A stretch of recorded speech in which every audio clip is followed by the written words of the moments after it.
Hi subscribers, ఈరోజు తోటకూర ఎలా చేసుకుందామో చూసుకుందాము. దానికి కావాల్సినవి 2 స్పూన్ల శనగపప్పు, 2 స్పూన్ల మినప్పప్పు, ఒక బౌల్ నిండా ఆనియన్స్ తీసుకోవాలి.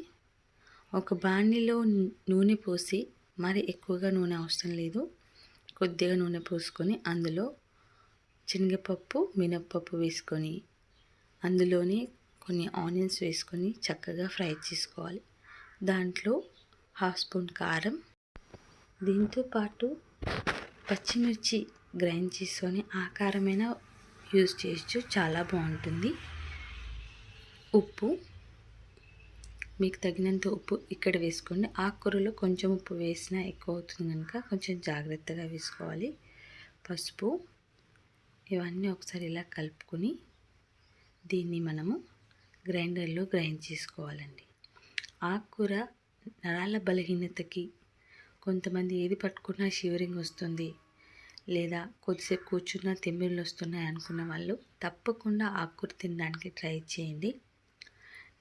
ఇంట్లో నలుగురు ఉంటే 4 కట్టల ఆకుకూరలు తీసుకోండి. 2 కట్టలు తీసుకొని 8 మంది అలా తినకుండా ఎంతమంది ఉంటే అన్ని కట్టల ఆకుకూర తీసుకొని తింటే మీ నరాల కొంచెమైనా మీలో మీరు మార్పు చూసుకోగలుగుతారు. తప్పకుండా ఆకుకూర తిందాము. సో అది తీసేసి గ్రైండ్ చేసుకున్న తర్వాత, ఇందాక ఫ్రై చేసింది తీసి గ్రైండ్ చేసుకున్న తర్వాత అదే దాంట్లో కొంచెం ఆనియన్ వేసి మళ్ళీ మనం ఆకుకూర అంతా కూడా అందులో వేసేసుకోవాలి.